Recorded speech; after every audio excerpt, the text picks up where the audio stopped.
Shooting it raw? Yes, shooting it raw.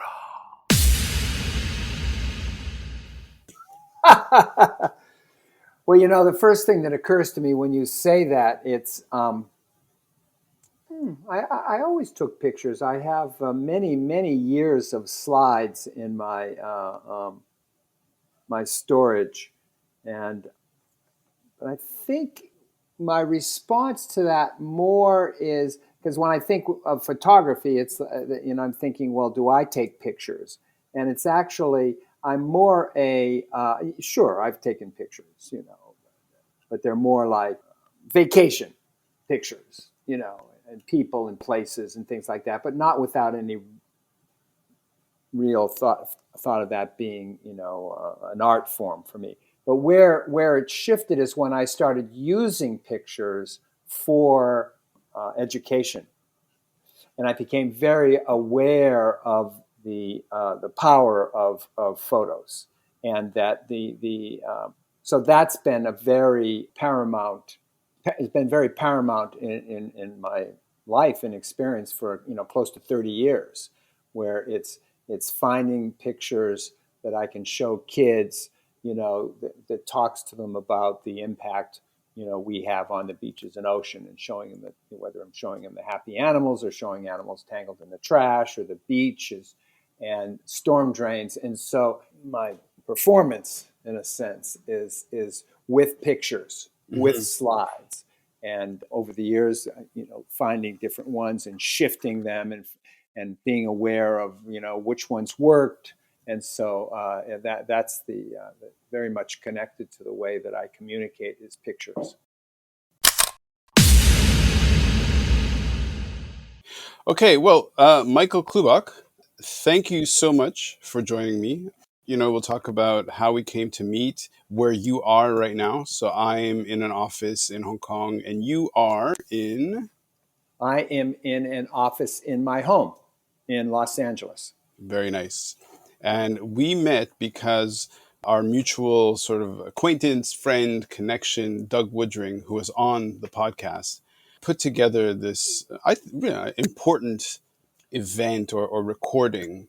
And he asked me to kind of moderate it. And you're one of the guest speakers, specifically because of the work you've been doing around marine, beach, ocean conservation. And we're going to totally get into it. So first of all, thank you so much for joining me. Thank you for inviting me. Glad to be here. So let's just dive in. The first photo, it says me and my boat. So I'll just describe it. I love doing this because it's always nice to get little snapshots of people's lives, to perv into your life. This is a slightly younger you in the photo. What year was this image made? I would say that's somewhere in the late 80s, 89 maybe. Okay. What's the beach? That's in Malibu. Yeah. Ooh. Yeah. Wow. Famous Malibu. Okay, so the photograph is somebody is making the image. You're standing behind sort of a pleasure sailboat called the Hobie Cat, yeah? Oh, yeah, Hobie 16. Yeah. Hobie, okay. I know nothing about sailing. 16 feet, and Okay. it's a Hobie Cat. It's a little catamaran. Oh, okay. Oh, that's it. Okay. Why is it called Hobie? Is the Hobie's the name of the company, or Hobie is? Hobie is the man. Hobie Alter is Oh. the person who was a Southern California person here who made surfboards, and then he took his surfboard expertise and created the Hobie Cat, the Hobie 16, and so there's a lot of his awareness built into the hull, of surfboards and sailing through waves. So this was really built to be a off the beach catamaran that would break through the surf and fly with the dolphins. So it's a beautiful sunny day. It looks like it's probably around high noon or close to it. You're standing behind this. So you have the yellow. It's like the 70s yellow with the red and the black, and so you're standing behind the boat. You're holding up a child, and next to that is another person in a blue T-shirt. And behind you are these beautiful arid hills. and this beautiful beach. Yeah. And so why don't you talk about, okay, so I say to you, pick 3 or 4 photographs that kind of we'll use to frame the conversation. So why this one? Beyond the fact that it's like such a bright, uplifting image of the beach. When I was a kid, I brought up in New England. I was brought up in Beverly, Massachusetts, which is north of Boston and right on the water. And the community was right on the water. So there was lots of beaches. There was boating. There was water skiing. And summers at Cape Cod, Martha's Vineyard. So it's very much a community that's close to the water, and I loved it and very much. And I actually, as I got older and moved to New York City after about 6 or 7 years there, I went off to Club Med and I taught sailing, and I got myself back into being involved with sailing again, and then moved out to L.A. in '78 and just got caught up in living and working in Los Angeles, and the boating fell by the wayside. Hmm. But I found myself actually just getting in the car though and going up the coast to Malibu, and there was a coffee shop up there, and I just just loved driving up the coast. And I was there was a time in the 80s there I was appraising real estate. So I was taking a picture of the backyard, someone's backyard, and there was an old Hobie cat there. And I went, oh, it was just sort of like this little, it was like a message from the heavens. Mm. There's the Hobie cat, Mm. this old Hobie cat. And it just made me think, I'm working so hard here and working through the weekends, and I'm out of touch with this thing that I love. And so because I was driving up the coast in Malibu, I noticed that there was a sailing club up there in Malibu. It's called the Malibu Yacht Club. And there was a bunch of Hobie cats on the beach in Malibu. And I walked across the street, and said, hi, this is really cool. I'd like to join. And kind of went through the process. And then I bought a boat. Oh, wicked. I bought it. And I bought that boat, the one that Ah, you see that. And, plunked it down on the beach and started, really. I had done some sailing in Los Angeles before, but it was more down at the marina, and there's lots of airplanes going over, and it's very, very crowded, and it didn't have a sense of joy and freedom hmm. that I was looking for. And when I got on these Hobie cats, it was just flying through the surf and flying across the waves, and literally with the dolphins right next to you, and Oh, wow. learning how to handle them. So there was a couple of years there, and we would camp out on the beach. So we would get there on a Saturday, and then we'd sail Saturday. We'd camp out, all of us, and then sail again the next day. And I look at it as my stepping back into the environment. I mean, Okay. quite literally, I was. Yeah. I was stepping back, into this ocean and appreciating it. And it was while I was up there that I got involved in some beach cleanups. Okay.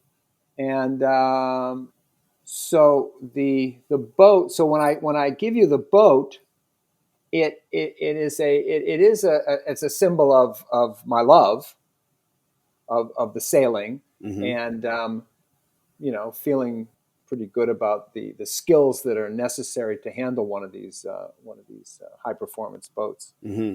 And yeah, it reignited my love again for the ocean. And Hmm. then now I'm older and I'm looking around and I'm seeing trash and hooking up with organizations that are doing beach cleanups. And so it was the beginning of my stepping back into the environment, and also stepping in and doing something about it. So that would have been Right. like about 1990, Wow. 91. So you had mentioned that roughly you had originally kind of started with beach cleanups. Uh-huh. How long ago were the original beach cleanups that you participated in? Well, then 90. Okay. Yeah. And so from 90 until now, right? which is, I think, 68 years. My math is shit, but 68 years. I don't know. Okay. But uh, Wait. 30.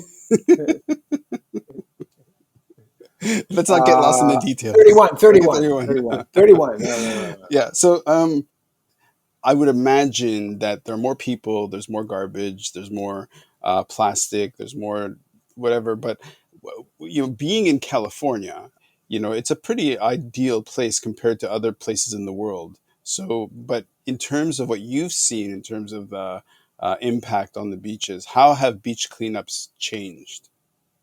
Well, I mean, in how it's done or what's found or the amount. I mean, there's a couple little pathways there. I mean, beach cleanup is a beach cleanup. You go, you take your bag, and you pick up the trash. And I think what has shown up over the years is there's just more and more and more, trash. Wow. Yeah. And then the education of where it comes from. There's more education. I mean, that's the core of my program, is educating kids to the fact that, when it rains, if there's trash in their neighborhood, when it rains, it gets carried down the storm drains to the Hmm. ocean. So the kids get the connection, even if they're 10 or 15 miles from the ocean, they get, Hmm. how that connection. I want to skip forward again a little bit because I know we're going to talk about this later. Okay. Because it's hard but it's just there was this one factoid that came up during our videotaped conversation Uh-huh. that blew me away in terms of how many students have you reached through Uh, Kids Ocean Day? yeah. Well, I'd say that I think the last time I looked, the program is over 700,000.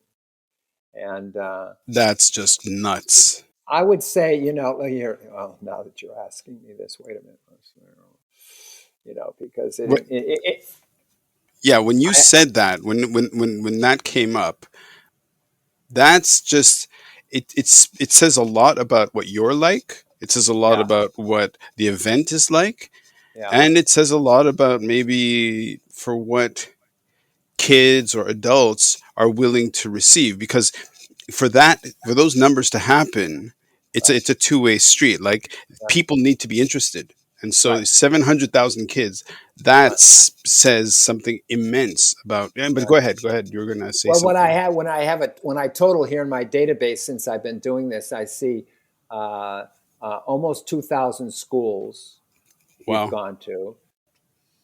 You know, and the program is in four or five other cities, and of course, as you know, we brought the program to Hong Kong with Doug, and so I see here that the total of what we've done in Los Angeles, and then what the program has done with other nonprofits, that we've trained in other parts of California, I see here 761,345.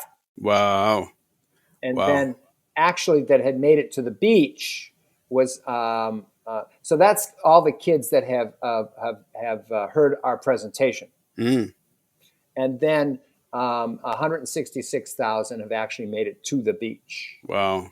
And what you say is quite sharp. That it is a two-way street. I never would have been able to do this if I wasn't invited back again. Hmm. I mean, if you walk into a school and you are, it's not working. Yeah. I guess that Yeah. they're not going to pick up the phone the next year. When I call them the next year, I says, "Hey, do you want me to come again?" They're going, "Yeah, no." Exactly. Yeah. Exactly. And it got to a point where, I mean, every year, I mean, we've been actually at the beach 27 times, 27 consecutive times up until 2019, and then of course COVID hit, so we've been out of the game for a couple of years, like us all. I mean, Wow. we've been off of public gatherings.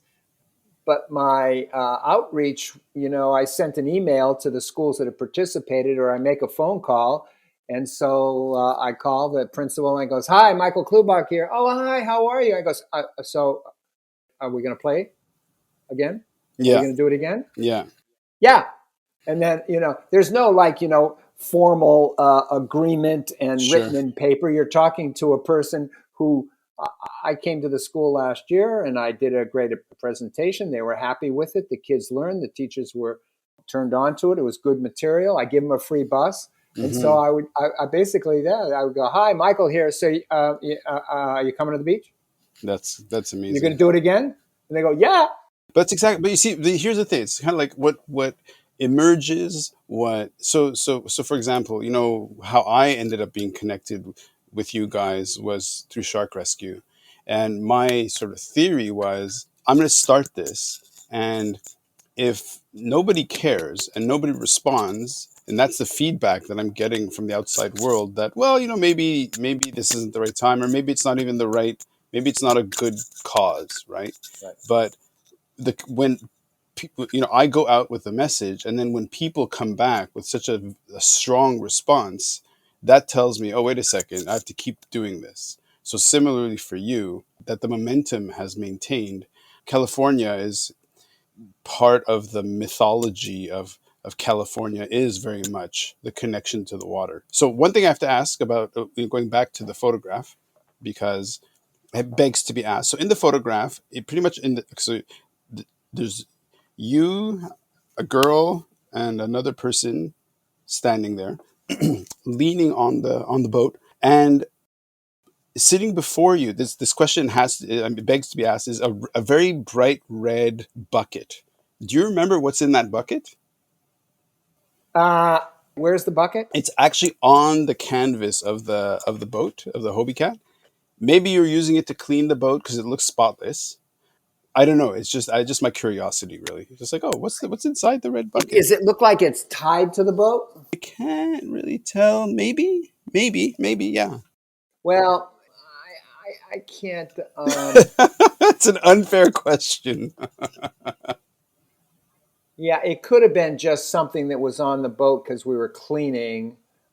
Because I don't think I would have used it as a sea anchor or anything. Because that's one thing that where I might have had it, and then you have it tied to the boat, and then you throw it out, and that it holds the boat Got it. into the wind. But Got it.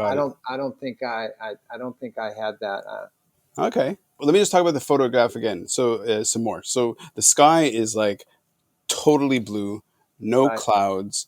right, And then what cuts the skyline is how the hills, which are quite arid, not too high, but right, you know the hills kind of greenish but quite arid, kind of roll towards the water, right, and the color of the hills is like this green that's kind of faded because the image maybe is uh-huh, faded, or is that just the color of the printing, and then the aridness of the earth in the yeah, hillside, and then the color of the beach are all together. yeah, Then there's your boat, which is dark black, bright, kind of sort of banana yeah, yellow-ish, and then you've yeah. got the reds and everything. So just as a visual image, it's one that I could see you coming back to, because it of course evokes a time and the place. So do you remember who was making the image? Who's actually the photographer? No, no. Okay. I just remember. I remember the fellow is Tom Maslow. He's a friend of mine, Hmm. and the girl, her name was Allie Bayless, and Okay. she was the daughter of a friend of mine. And Allie was very attached to me and would follow me all over the place. And Cute. very cute kid. Yeah. And it's interesting too. It opens up that whole conversation about what we end up doing in our life is sometimes directly connected to what we were exposed to as a kid. So here's this kid at the beach, and as she grew older, there was lots of surfing with her father, and they had they were pretty well off, and it would be diving trips to Fiji and this and that. Oh And well. now, of course, she works for NOAA, Okay. in Hawaii. Wow. I That's don't think great. I think the la- yeah I think the last time I actually saw her, maybe she was elementary school or something like that. But Okay. I did have lunch with her father recently. That's Um, great. I mean, this is a great segue really to the next photograph. What I love about the series that you sent and how I met you and what I hear from how you speak is this love, and you use the word love very openly and warmly, for the water and for the ocean. So Hmm. let's continue because yeah, I mean, if I can help you share that feeling through the podcast or otherwise, all for it. Well, it took a while for me to clearly articulate this, and it came this last year where we were working with a branding studio to really come up with our brand and our why. Mm, Because it was a little confusing, though it had been written about, but it wasn't clearly spoken about in our outreach. And I remember actually years ago when we first started this, we worked with these other cities, and we would meet to see what the theme would be for the aerial art that we do. Every time there's a Kids Ocean Day, the kids gather together and form a big image on the sand. mm, And I was very much, like, we want to tell people the ocean is dirty and don't litter, and kind of pedantic, and hmm. educational and angry. And the folks from Northern California, from Humboldt and Northern California, were all like, love, no, it's love. And I would just go, no, no, man, we got to tell people, the ocean is dirty. Yeah, And now here I am, finally at the point of like having the aerial art just be hearts, big yeah, hearts yeah. on the beach, because I get that the educational process. I believe the foundation of caring is to fall in love. Okay, You okay. see, and so I'm still just as much wanting to, keep the beaches and ocean and the earth clean, but realizing it's not like going and getting to people, do not litter. Yeah, yeah, It's that's angry, and that sure. and so it might be going on in my head, and that's not how you can talk to kids, of Hmm. course. I realized that in my program that the program was, and this has been kind of the structure of the education. It's a classic teaching model of showing people something they love. Hmm. So it's the beaches and oceans and the animals. Show them being damaged. Hmm. Animals are all tangled up in the trash, and give people something to do about it. It's a very classic teaching concept, Okay. and and so that was always in the education, but it wasn't articulated in what we were about. Mm, right. And then that recently just, even though the funniest thing on my website, I always had a thing about this one kid from the very first. He's on the beach, and he stepped out there on the beach. He'd never been to the beach before, and he looked out at the ocean, and he says, the beaches are so beautiful.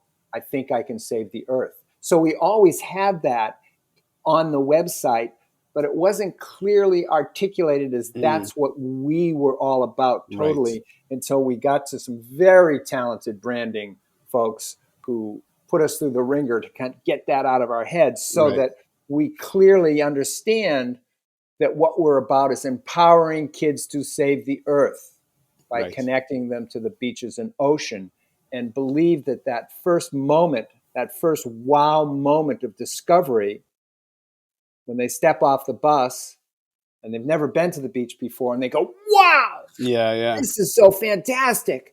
And we believe that moment is a building block. That moment of discovery is the foundation. Right. So something about you talking, two ideas came over. It popped into my head. Do you know where Tom Waits is from? Tom Waits, the musician? Yeah. No. Well, one of his songs, the lyric is, she was, I think, 15 or 16 years old and never been to the ocean. Right. Mm, And mm. it's just like, oh yeah, and so that just came into my head. And as you're talking, and as you're telling me this about the branding, and I'm a branding guy, so I know exactly what you're talking about. I'm looking at the next photograph, which is trash on the beach. Right. So let me just describe it, and then you can dive into it to say. So another, beautiful blue sky with a few wispy cirrus clouds that you could see surf. You could see like basically, you could just see the water at the top third, like a small sliver of ocean with a bit of waves, and it's it does look like this perfect surfing beach. But Right. then more than half of the image, the bottom half of the image, is just filled with litter, of course, well, lots and lots of plastic litter, buckets, blue plastic, white plastic, orange plastic. There's lots of trees, dead trees. So I'd say more than half of the beach litter looks like trees, like looks like tree debris, like branches and trunks. But that's really sad that half of it, or almost half of it, is plastic garbage. Yeah. Yeah. Some of it very large. Chances are there's tons of microplastic in there. Yeah. So why don't you speak to about this image and how you've used this to galvanize reaction? Well, I think, and I actually think that picture is Indonesia. I'm not Oh, sure. I mean, okay. take a look at the boats. Are the boats kind of an Indonesian style? Maybe you're right. The You're right. fishing boats. It's part of the format. So you're showing kids, and showing people. Listen, Greenpeace did it. Remember Greenpeace? They'd be on the Arctic with the cute little white fluffy seal. Mm-hmm. So they're showing you something you love. Then the Mm-hmm. next shot is they've captured a footage of hunters beating the out of the seals and bloody seals Mm-hmm. because they're taking the fur. Yeah. So you showed something you love. You show it being damaged. You give some people something to do about it. Well, the altar call, so to speak, to do something about it is to donate to Greenpeace. Right. So it's classic. Yeah. So the power of showing kids the ocean and reasons to fall in love with the ocean, it's fun and there's food and oxygen, and so you're giving them reasons for it. You don't have to really give them too many reasons Mm-hmm. because in general people like. Oh, for sure. For sure. Yeah, and then you show the animals tangled up in the trash. Yeah. So the imagery is shocking, Mm-hmm. kind of a hit in the head. And then, like an image like that, when you show an image like that, because I'm showing this in an auditorium, way beyond what you're seeing it for size Right. on your phone or in the computer. This is like a full. We're in some of these auditoriums. I mean, they have screens that are the size of movie theaters. Yeah. Yeah. And so the image is like full on. Super sobering.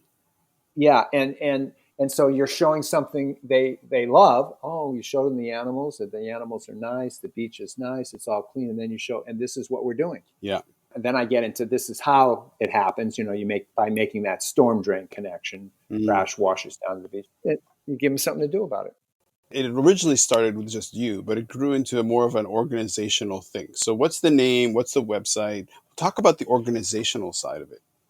Well, I mean, it's Kids Ocean Day. kidsoceanday.org is the website. Mm-hmm. And yes, it started with me with one school. And then for many years, I mean, in LA, it was me. Mm-hmm. I'd go out to 100 schools a year. Wow.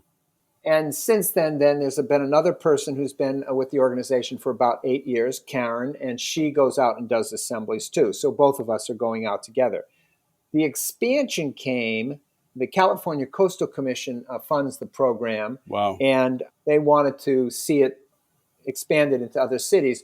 So they did some organization. They reached out to other nonprofits up and down the state that they already had relationships with doing beach cleanups. Okay. There's an annual beach cleanup, coastal cleanup day. And so the California Coastal Commission in California organizes that and has relationships with all these nonprofits. Yeah, for sure. And some cities up and down the coast for coastal cleanup. So then they, looked into their database and they said, well, San Diego here, we work with I Love a Clean San Diego. So they approached them and said, would you like to, be part of this group? And they did it with San Diego and then Orange County Coast Keepers, then 3 more groups in Northern California. And so they would come to LA and I would show them the assembly and do some, trainings. And then they would they'd have someone who would get up and I would coach them. Right. So, because it's a performance piece. Yeah. It really is a performance piece. And so you're looking for people to do it that, have that little bit of a performer actor in them. Right. And then I supplied pictures Mm-hmm. for years. I gave them all the pictures. And then over the years, they kind of tweak it a little bit, to their own locale. Sure. But they're essentially getting the same message across. So that's gone. So as somebody who's okay, so I've definitely had my, share of, you say it's like a performance, and it is, experience kind of speaking to large groups and trying to motivate people to really kind of get engaged. So if you look back on the years of talking to people and all this stuff, Uh-huh. is there one moment that sticks out as being, I call them happy accidents, where you would have never imagined that this would be the outcome, but Ah, because it's way too complex, and then suddenly something happens that you're just like, that came out of nowhere, and that was amazing. well, I mean, when I was a kid, I went to New York City. I wanted to be an actor. Mm, So there was that performance desire of that, and I found that doing this satisfied very much that performance desire, and at the same time, I found out pretty quickly that people liked it. I mean, after doing one or two of them, and we reached out to schools, the phone went off the hook, hmm and that was back in the early '90s, Wow. '93, '94.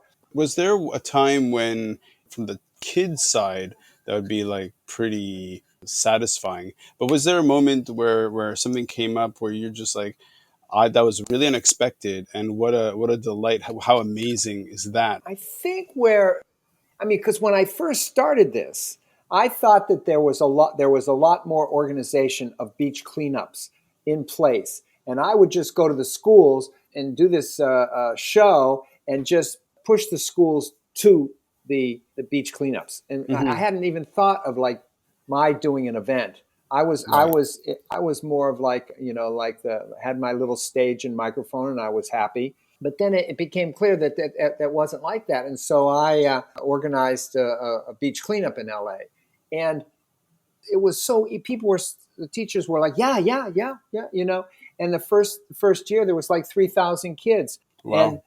I'd never done a big event like that, and it was like it was quite overwhelming, and I think that's where the surprise was, Hmm.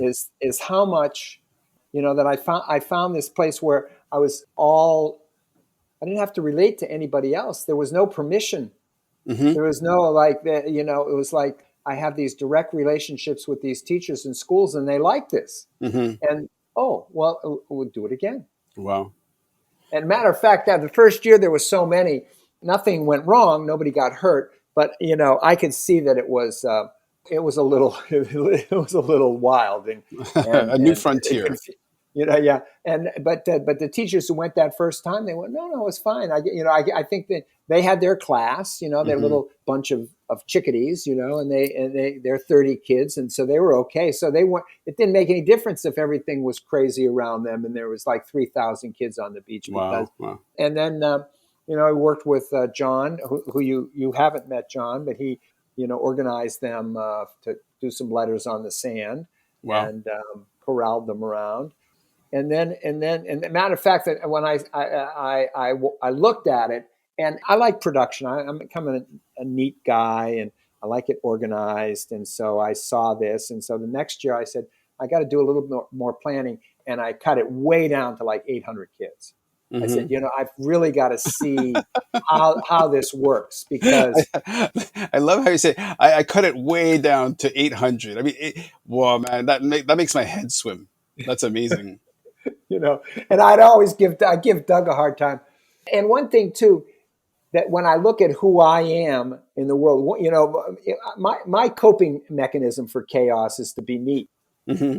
I can see myself as a little kid. Every kid was the house is crazy, and there's arguments and tensions, but I mean, there was no divorce or anything, and my Hmm. parents weren't beating us, and we were well cared for. But every kid is like it's a state of chaos around there. So Hmm.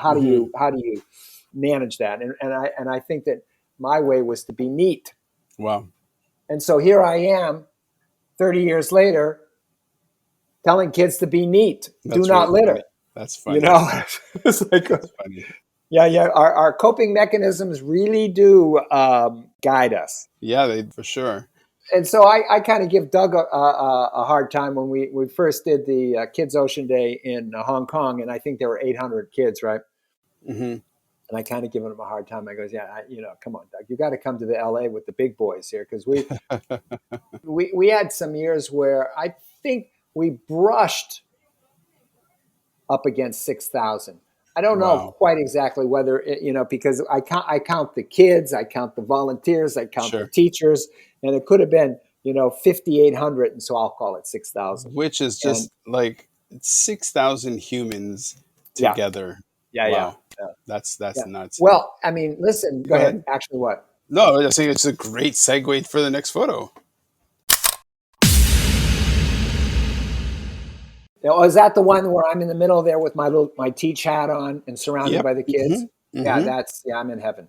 Okay. I'm in heaven. So let's describe that because it's a perfect segue. It's perfect. It's Go like ahead. handed to us. So it's a sea of, well, in the photograph there. First of all, it's you with about, I don't know, what looks to be like about like 20-ish kids of color. Okay, some with sunglasses. It's a very bright day, and behind seems to be the larger sea of people of more adult-sized bodies. Tell me if I'm wrong on this one, but some of the kids are raising their hands towards the photographer. And then there's you with like a white T-shirt and a blue blazer. It looks like a super bright sun. There are palm trees in the background. You've got the blue cap that says "Teach" on it. Yeah. So what is this photograph? Like, what am I looking at? We're at one of the Alive Kids Ocean Day events. Okay.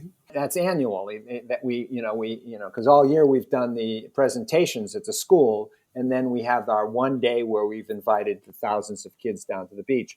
So Wow. that was one moment where there must have been a teacher who I recognized, and of course the kids recognized me because I was at the school, Mm-hmm. and so I just quite spontaneously just sit down and go, okay, let's take a picture. And of course, kids are eager to take a Mm-hmm. picture. So the teacher, I'm sure, took that picture and sent it to me.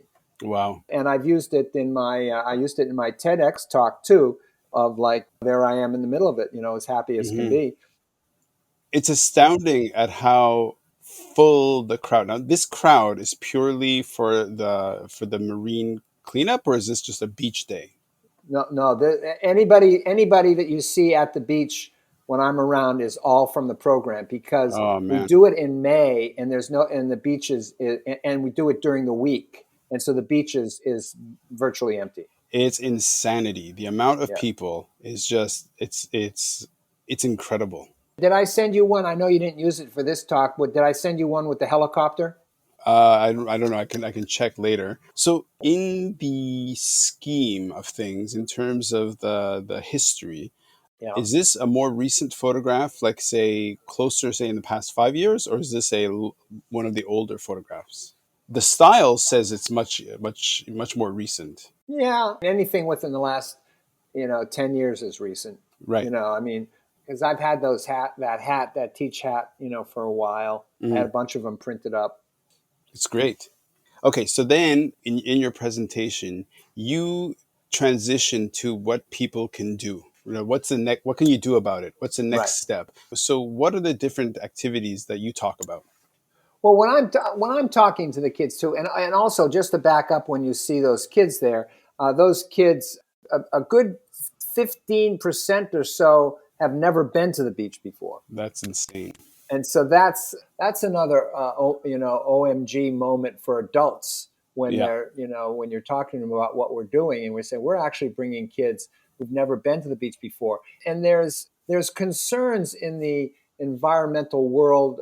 An example is around parks. There's many kids haven't been to parks. I mean, mm. and our national parks. And if they haven't been to these parks, then as adults, they're not going to. Well, so what's a park? Yeah. Why would they And care? yeah, because they don't know. And Hmm. so that's part of I'm very clear on what our purpose is getting kids, who have never been or very few times to the beach to fall in love. Sure. Look what they're finding now. Do you know what they're finding now in the ocean? No. Masks What? and gloves. Yeah. Of course. Of course. Let's blame the mask manufacturer. They made like a product, Right. that's bad for the environment. What did you drop it for? I digress. So No. your question was, what do I introduce, and I don't, it weaves in and out, so it doesn't just all load up at the end. This is what you can do. Yeah. It goes in and out as I present. And also too, for your listeners, is that we are presenting in Zoom. So Okay. anybody who Okay. listens to this and they contact us through kidsoceanday.org, and they're a teacher, contact us, and we can do a Zoom class for you anywhere in the world. We just have to Nice. get the timing right. I guess, so for example, you're in the morning, so I easily could do Hong Kong, and so I can be anywhere in the world. Hmm. So that's exciting. That That's the great. technology is quite exciting. Did you want me to finish on like the things that they can do? That was your question, yeah. This is you talk whatever you want to talk about. Well, and basically now, and I'm dealing mostly with elementary school kids, so you're coming up with the simple stuff. And the simplest one is, do not litter. Do not Hmm. drop one piece of trash on the ground in the first place. Hmm. And I've shown them how that if you do that, when it rains, it goes down the catch basins, the storm drains, goes out and makes a mess of the ocean. So you're empowering them. You're giving them Hmm. an action that they can do. So it's this simple stuff of like, if you go to your coffee shop, you bring your mug, you use your water bottle, you make sure that you recycle, bring your grocery bag to the supermarket. And if you don't like 6-pack rings, don't buy them. Yeah. So my main and most important point for kids is that where you spend your money has an impact. Hmm. When you go to the store and you buy your soda, like a takeout, I try to get them to see you're buying the soda, you're buying the cup, you're buying the cap, you're buying the straw, you're buying the bag. Hmm. And right away I said, but you're not a bad person. You're like us all, you just kind of go along with it. I said, but you very easily could say to the person, well, no, thank you. I don't need the bag. So Hmm. you just cut down. I don't need a straw. You just cut down on the trash. So it's getting those simple acts into a kid's head, because a kid can go, oh my gosh, I mean, the world is falling apart. What can I do? I'm just a kid. Hmm. You get overloaded Yeah. and overwhelmed. And so I try to get it down to, well, you can do something. You can go online. You can Google, give me 10 healthy fish. Yeah. And all of a sudden, Google is going to pop up. These are the 10 fish that we have the most of. And these are the 10 fish that are the healthiest. And then you Hmm. go shopping with mom, a dad. Yeah. And Yeah. you go, hey, I just found out that something, one of them. Yeah. In terms of changing the shopping behavior, for sure. For sure. Yeah, it's very powerful.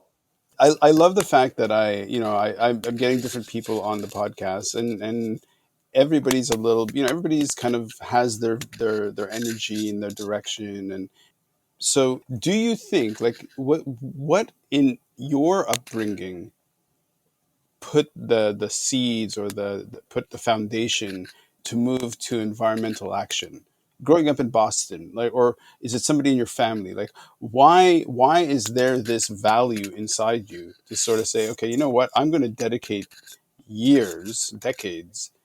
Obviously you're getting the benefit of inspiring kids to protecting the ocean, but what is it in how you grew up that made this so important?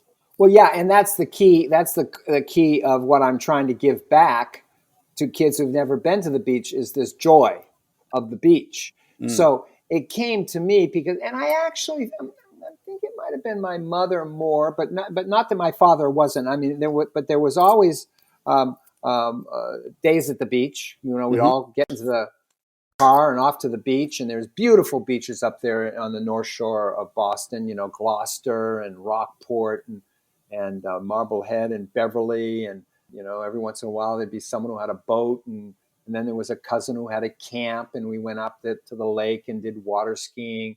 So there was an introduction to that. There was Right. just there, we're going to the beach, we're going to the beach, we're going to the beach. And I was a swimmer, I was at the Y and I was swimming, so I was in the water.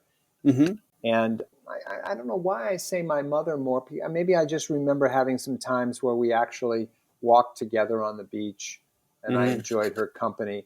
But that doesn't mean my father didn't, But Sure. when we went, it was a family affair. We rented a house for a few summers down in Cape Cod, which is south of Boston. Yeah. Went to Martha's Vineyard, which is an island off of Cape Cod. So there was always ventures off to the beach. Hmm. And There's something about being by the beach, and especially where there's surf, because the air is filled with the smell of the right, water, yeah, yeah, and yeah, particularly in the summer and whatever, we have that brightness, yeah, and you get down to the water. And look, for many people, the beach is a place of play, right? So how right, could you not fall in love with right. that environment? So what's coming up for you in the next year? Are there any big events? Well, this is the dream. And I've just clearly got it because 2019 was our last a live event, Right. and then COVID came. Hmm. So obviously, 2020 was, we shut down March of 20, right? And so May of 20 there was nothing. Hmm. The world was at a standstill. The streets were empty. Right. And when I think about that, it's just the oddest thing that we've all experienced together. Yeah. I Yeah. mean, it must have been going out into the streets of Hong Kong when there was no Sure. traffic. There must have been a moment you go, oh, Yeah. there's actually a street underneath all this crowds, you know? Yeah. And yeah, I wonder what it would like in cities like Bangkok and Saigon and everything that are so jam packed. Mm. Anyway, so there was nothing. Right. And then 2021 is now, and there's no going to the beach, but we have pivoted our presentations to Zoom. Right. We've done about 200 classrooms. We've about 200 classrooms and maybe a couple hundred more. So we'll have a good year. And the funders have been happy and pleased to continue funding us with this pivot towards Zoom. So that's 2 years, Yeah. no Kids Ocean Day at the beach. And so then Right. I said, okay, 2022. And I just made it up. I said, we're going to bring 25,000 kids to the beach over Hmm. 5 days. We'll have Right. 5 days, Monday, Right. Tuesday, Wednesday, Thursday, Friday, 5,000 kids a day, 100 buses. And so, and I've just Wow. created this, and we need $1 million. And so Wow. the dream, and so we're just, beginning to develop our marketing plan and our fundraising plan, because I figured, well, we need about $1 million to get 25,000 kids to the beach, Hmm. and I'm actually getting people that are around me, quite excited about it. That. So I really think it's very easy. It'll be very easy to enroll people in this idea of 25,000 kids, Right. and I've always thought about wanting to have Kids Ocean Day be something in Los Angeles that is like has the same impact as the marathon. The Right. marathon is a huge event here, as in any. Do you have a marathon in Hong Kong? Do they have a marathon here? They've had the marathon here. Yeah, Yeah, for sure. And in but Montreal. I'm from Montreal, so yeah. yeah. So you've of course heard of New York Marathon, Sure. Boston Marathon, LA. I mean, these are monster Yeah. events. So I thought, well, Kids Ocean Day, it should be as big as the marathon. Yeah. Yeah. It's amazing. We met through Mad About the Ocean. Yeah. Are there any events tied with there, like sort of co-events between Hong Kong and Ocean Recovery Alliance and you, or is it you, Hong Kong Shark Foundation, and Ocean Recovery Alliance are doing three independent things, or is there a joint? We're just beginning to push it out, communicate about it. And so there hasn't been anything that's been organized between the three of us yet. I can imagine when this happens here in LA that Doug and Andrea will be drawn to that. We'll figure out something, or maybe somehow they come to LA. I don't know yet, but Hmm. Hmm. Michael, I'll give you the stage for one last final plug, and then yeah, I just want to thank you tons. thank you very much, Rand, and thank you for being drawn to the work and what we're up to here in California. And if anybody's out there who wants to volunteer and work with us, just go to kidsoceanday.org. Hmm. We always are looking for enthusiastic volunteers. Put it on your calendar, May 2022, Los Nice. Angeles. We're going to have 25,000 kids on the beach, and we've got to Nice. raise $1 million to do that. So Do you ever partner with some dreamer kid out there who in Bangkok, for example, says, you know what, maybe I want to do something. So do you partner with other people to repeat, like, so they don't have to reinvent anything, that they can actually work with you to create a Kids Ocean Day Singapore or whatever? Totally open to that. The one that has proven most successful is the relationship with Hong Kong, which came from Doug actually seeing a video of the helicopter flying over the kids and saw the aerial art and Right. contacted us. Matter of fact, that was 2011. Nice. We met Doug in Hong Kong and said, "Well, you want to do a Kids Ocean Day here in Hong Kong?" And he said, "Yes." So we Wicked. did 4. So he's the perfect example of organization locally that can raise the money, and then then I worked with him. I went to the schools, an assembly presentation, Mm-hmm. and just consulted with him every step of the way there with how we did it, and yeah. That's amazing. Michael, thank you so much, man. Thank you so much. You're quite welcome. Thank you. Shooting it raw? Yes. Shooting it raw.